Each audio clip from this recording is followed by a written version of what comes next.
Hello again. I am your AI co-host, and welcome to 3.8. 3.8 is a podcast focused on the process of doing and the process of novel invention, all from the foundation of creativity. Each month will bring you no more than 5 episodes through the lens of art, science, and/or technology. You can support this podcast at patreon.com/38 or at ko-fi.com/38. Today, we're trying something a bit different. We're releasing Andrew and Nathan's fortnightly meeting they have. They discuss what they're thinking about and what they're working on. This isn't as much of an episode as much as something we hope you find interesting or inspiring. Drop us a rating or comment on your favorite podcast listener and let us know. And now, the humans. All right, it's already been 2 weeks somehow, and we're doing our fortnightly. Yeah, it's crazy. How you doing? I'm doing all right, but yeah, calling out the 2 weeks and realizing what has happened, a lot of stuff, but nothing, not the stuff that I wanted to get done. Where's my Clockwork Orange helmet? So to clarify, it's not going to be a helmet. It's more of a headband. So it's an evolution of the helmet. Do I need to be strapped to a chair to use it too? No, I mean, unless you want it to be. It's totally up to you. I don't judge here. Yeah, how have you been able to make any progress? I think I have not. Yeah. So I mean, as as I was prepping for this discussion, I was actually thinking, what do I have to talk about? And then the big thing that came to me. Have you heard about the allegory of the jar and the rocks? So probably. I can't place it. I'm sure there are tons of variations of this, but effectively, there's a professor who's trying to teach his students about the value of time management. And then he has a jar and then some rocks. And then he puts the rocks in the jar. He's, class, is this jar full? And then the class, yeah, it's full. And then he breaks out like a bowl of pebbles. And then obviously he can throw some pebbles in there. He's like, how about now? Is the jar full? Yep. And then I was like, yeah, the jar's full. And then he gets like water. And he pours sand, rock. And it's yeah. Right. So the idea is all the small things can fit into the big things, right? So you just got to make sure the big things are what goes in first. Yeah. If you do it the other way around, like you fill it with water, you won't have place to put the pebbles and the large rocks, right? So I was starting to think, this discussion with me building this Clockwork Orange helmet, quote unquote. Trademark. For me, that feels like a rock because it's something I've thought about for a long time and I've wanted to do it. But I think the water and the pebbles are overflowing right now. So the jar of my life is filled with some of the smaller things. But there are things that I think need to be done anyway. And there's something that I wanted to actually talk to you about was timescales and how people are looking at different timescales. Yeah. So for me, I rationalize the pebbles and the water because in the long term they pay off and you get them done now and they're gone. But you can obviously develop a habit of doing that over and over again, and then you don't realize that your rocks have never been. It's called procrastination. I excel at that. Yeah. All that to say is I haven't made too much progress. Whatever I need to get done is still what I need to get done. And weirdly enough, in the U.S. here, it's a holiday, long weekend coming up. And we were talking a little bit before this, and I just thought it was funny that I think both you and I were looking to the long weekend as, yes, I get to do some work. Yeah, 100%. I guess before I'll jump into mine, but on the timescale thing, the best advice I've been ever given for estimation is from a buddy of mine, Cameron, and shout out if you're listening. If you're not listening, I'm going to shame you later. But he's an engineer, and we were talking about how hard it is to estimate work just in general, and like how do you work with teams as a product manager. It's really important to know when stuff is done so you can operationalize the rest of the company to do all of the product release or the feature release and the marketing and like all this other shit, training, and then obviously on the engineering development side, getting the thing working is always harder than it is. It never goes according to plan. Never once have I ever been given an estimate from anybody that's ever been close. And that's okay, because I think a lot of times, like you were talking, like conceptually, it's just a rock. And then you dig a little bit and you're like, it's just a bigger rock. And then you dig a little bit more and you're like, God damn it, it's a boulder. Right? And you're like, can't use the dynamite here. So we're just going to have to literally chip away at it until it fits. Right. And I think like when it comes to estimating, this is Cameron's point, and I very much agree with it. Humans are just really bad at it. And anyone who thinks they're really good at it just doesn't understand how bad they are. And when it comes to development and cycles and any sort of groups of people, let alone yourself, it's impossible to do. And his guidance, which I still try to practice, is that I guess maybe just a little bit of context for folks. So when you're trying to manage work as a product manager in a development context, there's all sorts of strategies. They're all frankly bullshit because, again, people can't estimate.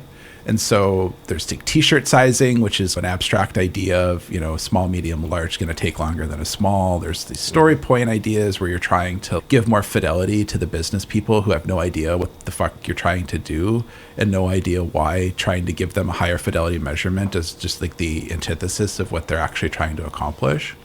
And so the approach I usually take is to give really vague timelines, usually a quarter of, I think we can have this feature with these attributes done. And so a lot of times, stuff will get cut or you'll add on stuff. Very seldomly do you actually get more stuff than you plan. And I'm very transparent and clear with, this is what we're planning on doing. It will change. It will be different. And I will let you know as soon as it becomes different so that we can get ahead of whatever that is. But this is our goal. It's like kind of best case scenario is almost the way. And that really pisses a lot of people in business off because they don't get it. But I don't know how else to do it accurately. Because then you start arguing about story points and what is 3 versus a 2 or what is a large versus a medium. You have all these debates. You spend all this time, again, trying to do something that humans are just really bad at. So Cameron's advice, long story, is that you estimate something that you can get done in like a work day.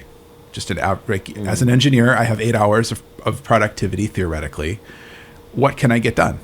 That's my story point, right? That's what I'm trying to do. If you get it done, congrats. If you get it done early, congrats. You could do more stuff or you're done or whatever for the day. But what tends to happen is you don't get it done and then you chip it back more. What can I get done in the next day? And, you do like a 3-week cycle for development because typically in any given work week, you probably have 3 real days of productivity. And so that's the strategy roughly. I mean, I should probably just have him on to give his own strikes. It's much more articulate than that. And he talks through a lot more of the why, but that's the Andrew parroting of the conversation we had. And I love it because and I use it still all the time where I have my pick 3 list of here's the 3 most important things I'm trying to get done today. And I have a list of, a million things in the world. And at that list, I procrastinate on that list and things just keep getting pushed down. And then I'll be looking at it and be like, oh no, that's actually something I need to do. So it goes to the top and then I try to get 3 things done because I found that I can typically get 1 to 2 things done in a day in Andrew sizing land. And even so, I have my own company and even something like, filing a business registration. Oh, that should only take, 20 minutes and it takes 4 hours for some reason. Yeah. Right. So and then if I get stuff done, great, I'm done or I do more or I take a break or whatever. And I think that's the only way I've found to accomplish it. I do find that it makes it a little bit too present of moment. So it's sometimes hard to see. Sometimes you spend a week breaking down boulders into smaller boulders and then you finally get pebbles and you're just like, all I've been doing is like truncating the work and you lose sight of you still wouldn't have gotten the original boulder done, but you've made it to the point where you now understand the complexity of the problems or the categories that you need to deal with and you can choose how to spend time on them or not. So that's the only advice I have and it's still imperfect. Yeah, I mean, I think the interesting thing or the interesting perspective or the situation that makes it different is when certain things are out of your control. A very concrete example, if I moved here to Puerto Rico and there are a few things that I need to file or get moving and I have a deadline, but then once I submit the paperwork or whatever, they take the time. So like those are the things that build up in the long term. Okay, well, I need to do this anyway. Let me get this done now. But once you submit that or you get the ball rolling, you have no idea when it's going to come rolling. It's like life dependency hell. Right? Yeah, exactly. You know what I mean? I lament about this all the time. Like business filing is a great example. I just got a tax filing in the mail today saying I didn't pay my taxes. We have city taxes here in Portlandia, but I was like, no, I definitely did. And I can show you the information I sent to you and the IRS. But again, it's like now something I have to deal with and it blows up what I was planning to do today. Yeah, exactly. So and again, like the estimation thing, it's almost impossible to estimate accurately already. And then all of these other externalities happen that you can never plan for. And you can always try to pad a little bit of time and energy, but you never really know. And so again, my task list strategy is, okay, well, this goes to the top of the list. It's, here are the 3 things I'm going to try to do. This is number 1. And then I go through it. But did you make progress on anything other than the helmet? Yes. A lot of other weird things. Yeah. So, I mean, I'm writing a grant application for a software development job. Nice. Got roped into it. It was one of those where it's like, you know what, you can put me down on paper, and then all of a sudden I'm leading the thing. So that sounds to happen. Oddly academic. And I stupidly cut off a chunk of my finger, so I've been dealing with. How did you do that? The mandolin, of course, and it's not too bad. It's more of it's my dominant hand and it's my thumb, and I'm an engineer. It's just a flesh wound program. Yeah, it is just a flesh wound. Honestly, it is. It's now dealing with that, and I've been trying to finish up my move. Yeah. So just things timeline-wise come to the same point for some weird reason. Yep. So changing a license, getting an address, all of things that should be easy to do are not so easy here in Puerto Rico. They're not easy anywhere, man. I moved to the place I'm at now 5-6 months ago, and I still have a couple boxes that I keep looking at, and every day I'm like, I need to go through them and just either get rid of this stuff or put it out. And then a bunch of other stuff happens and it just sits there, and today I was going to do it, and now I'm like, I don't know, maybe I'll do it later. That's a secret, I think, of mine, of like, procrastination's really bad when you procrastinate like indiscriminately, but procrastination is really good if you can have a good method to understand what does need your attention. And so like with my app is a great example. There was a bunch of problems I was having, and I was just procrastinating them, trying to do other stuff or trying to build other features or whatever. And then those problems get magically solved by the community, or somebody does an update and it provides a functionality that's close enough. So I think a lot of people get into the trap, though, if they're just like, I'm just lazy and I just don't want to do it, so I'm not going to do it. And that's procrastination, and it's bad. But if you have focus and you procrastinate on the things that aren't necessarily as important, however you deem that, it's actually, I think, a really great superpower. A lot of people that I observe that don't do that are the people who are always busy all the time, and I don't know why I'm so busy. Well, you're trying to do too much. Well, I want to do it all. Okay, great. Well, what's the most important thing? Do it, right? It sounds really simple, but I think it's really easy to not hold yourself accountable, or to be so overwhelmed with stuff where you don't even realize it. And then you have to like come back out and say, oh shit, I'm overwhelmed. How do I get out of it? Well, here's the strategy that I use. And I don't know, this isn't some self-help podcast or whatever, but like I struggle, especially and I think we talked about this before too, but as a product person, you have to be focused all the time. Everything's always on fire. Everything's always changing. And I thought I was really good at managing that, and I started a company. Oops. Like, I'm so much better at it now than I ever have been. And it's such a weird feeling to me to make conscious decisions of, this is bad. I know it's bad, but it's better than not being done. And I'm willing to take that trade-off. Lesser of evils approach. Right. And it's funny, I founded a company.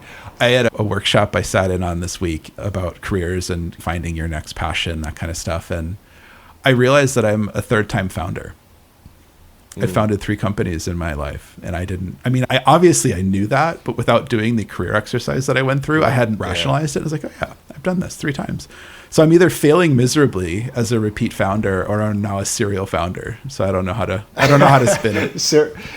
Serial founder sounds nicer, but I think that's one of the misconceptions about entrepreneurship too. Is that obviously you have survivorship bias, where you see someone's success and you're like, oh wow, look at, you don't see all the failures that they had, right? And there are statistics out there. I don't know how accurate they are, but it's something like, it takes 7 years to become revenue generating. For most businesses or most industries, like profitability or even just survivability, like a lot of companies would become profitable very quickly, and then the market collapses, or they get a competitor, or like whatever. I'd say my first 2 companies were spun down intentionally. So I don't know if that's a failure, like the idea of a permanent company and that's the only thing I do forever. It's not something I really subscribe to either, but yeah, so I don't know, like it's weird. But yeah, third. We could turn this into a self-help session. I know, right? And we could dig deep into why you shut them down intentionally. Well, I know exactly why. Like, Okay. The one just moved on industries and, time and place kind of thing.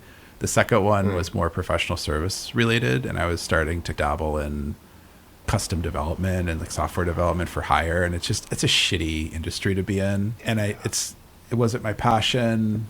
COVID happened. There's a lot of, it was working, but it was also one of those things where I think I realized I wasn't interested enough into making it bigger or better or grow it, or I don't know what the actual like thought would be, but. But you got into it for a reason, right? Yeah, I came out of professional services, so it was easy to do. I was doing small business consulting essentially, which is also a hard market just because no one ever has any money and they don't want to pay you, but they want the moon. Yeah. And so there's those problems with whatever, like I had some good, clients or whatever, but it's also just, I think the lack of ownership is what got to me too. It's you're building all this stuff for other people, but it's their. Yeah. It's always, one of the big criticisms of consulting. You don't feel ownership. Yeah. And it's a tough, even like the top, 3 consultancies are laying off people all the time because it's just a tough market. But anyway, yeah. What have you been I got to the App Store, Apple App Store, Tim Apple and I. Yeah. We're not on speaking terms, but they accepted me. Congrats. Tim Applesauce. Yeah. Yeah, no shit. Yeah, I guess for folks, that's a reference to the beta releases that I release on a product called Test Flight for people who don't. When the app isn't in the App Store, you can release to people through basically a separate App Store. And I was getting pretty cheeky with my release notes because I was very mad that Apple kept coming up with really stupid shit for me to do.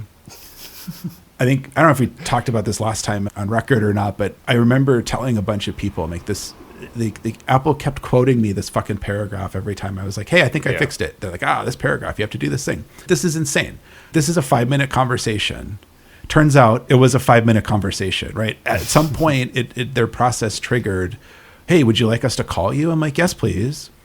And I talked to the guy, Dylan, great guy. He's like, yep, totally get you. We had literally a 2-minute conversation. He's okay, here's what I think what you need to do. Oh, yep, that's what you need to do. Do this thing, resubmit, done. And, it took, probably an hour or something to make the changes. A couple hours later, it was done. And I'm in. And I told him straight up, I was like, I've been doing this for 3 weeks. I knew this was a problem. How do I get in contact with you? Their process is very like non-transparent in that regard. And it's probably intentionally, right? This is the part of customer service I hate though. It's yes, it's hard to understand that it's more expensive to talk to humans, whatever.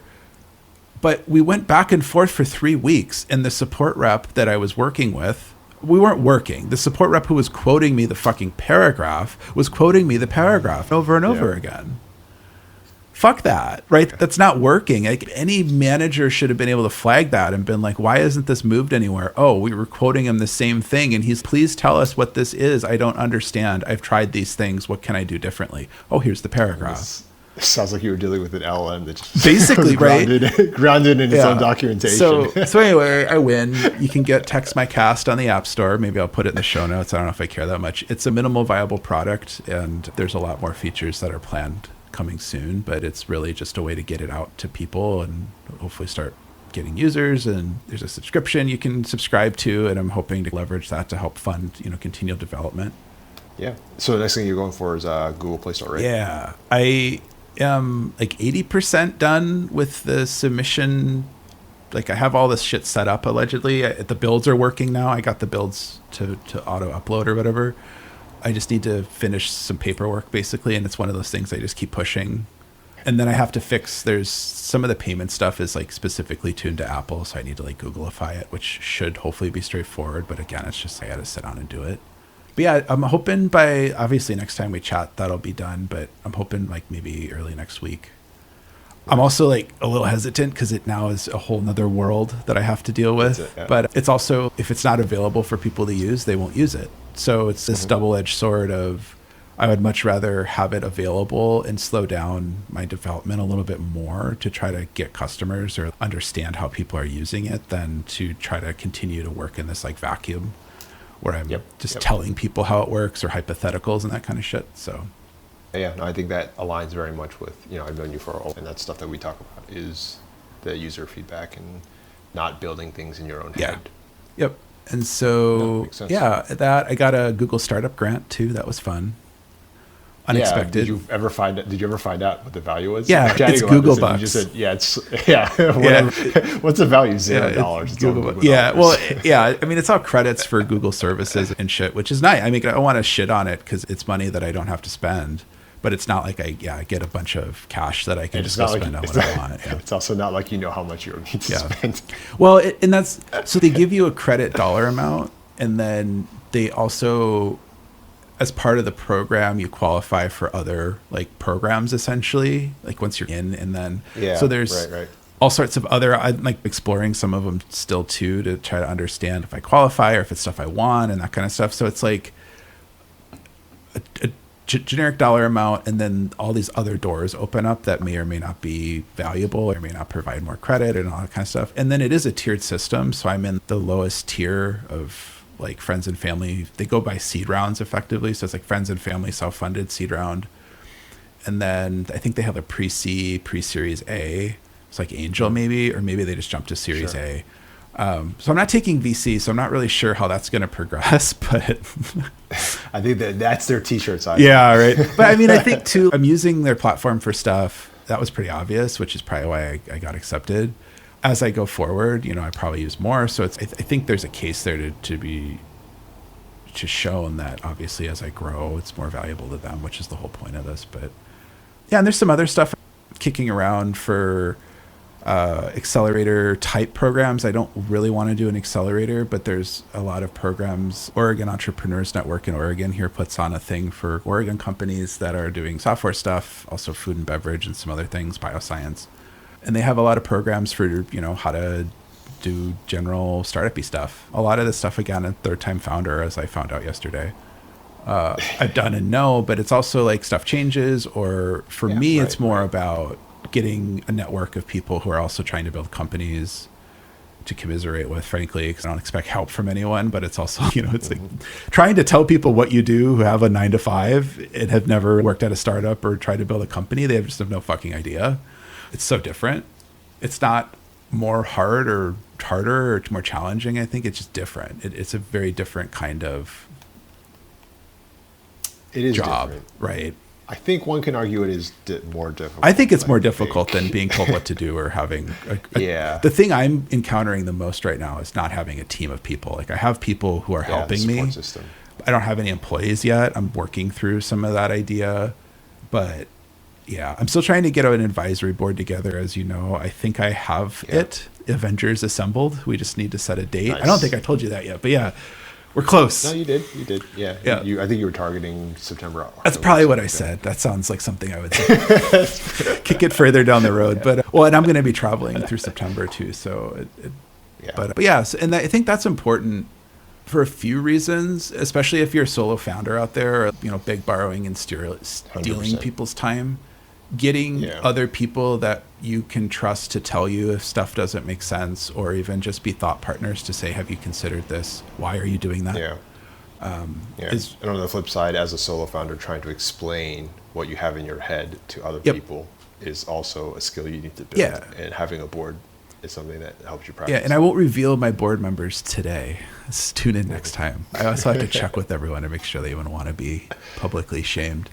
But for me too, it's people who provide insight into things that I'm either weak on or want perspective on, right? So it's like the folks that'll make this up are people who are, high-level operators or in technology. I also have a couple people who explicitly aren't in technology, because I think every tech company needs quote-unquote normal people. You're fulfilling your diversity. And they know who they are, and I'm sure they're probably laughing. Like they're both the two people. Well, most people actually aren't in tech on the board, but they have really good skills, and I know I can trust them to give me advice or tell me that's dumb or it doesn't make sense or give me critical feedback. And I think it's even more important as someone doing AI shit to have people who are like, "That what the fuck did you just say?" Or why would you do that? Or how is that going to be yeah. safe? Or how are you not going to corrupt the youth? Those kind of questions don't enter in a lot of the minds of tech people because we're like, oh, that's really cool. And it could do this. And all of a sudden, we created some guilty Instagram. Fuck you, Instagram. Fuck you. Thank you, Mark Zuckerberg, for making Llama 3.1 publicly available and open source, but fuck everything else in your company. Yeah. Great. Now I'm going to have to censor that. Fuck you, Mark Zuckerberg. Anyway. Yeah. So for next time, Google Play Store, hopefully the search stuff in my app is coming. That's quasi-public. I'm hoping to talk about the first iteration of that. It's going to be tight. I have a lot of stuff moving, but it needs to happen. It's exciting. How about you? What are you going to give me the band mask? Whatever I fail to deliver this time. I think once I have more time this weekend again, right? It's looking forward to having that time. Yeah, I'm recording a podcast on Monday, I guess, so I'll have more podcasts out. It's a holiday. What's a holiday? Yeah, it's just another day where people don't want to work. Yeah, a reason for me not to do anything in public because everybody's off and doing things in public, so I'll just work, and then when they're working, I'll go do things in public while they're at work. I was gonna say it's probably problematic that I think the same way. Yeah. Well, happy Friday, we made it. Yeah, it's not fully over yet. Still got some deadlines. I've made it this far. I don't intend to give up. I want to make it to next Friday at least. And then we'll see. Maybe I'll give up next Friday. Okay. All right, man. Take care. Okay. You can find us at 38.com. It's like the word create, but with a 3 instead of the C. As always, we encourage you to listen, watch, do. We'll see you next time. You can support this podcast at patreon.com/38 or at ko-fi.com/38. Thanks for listening.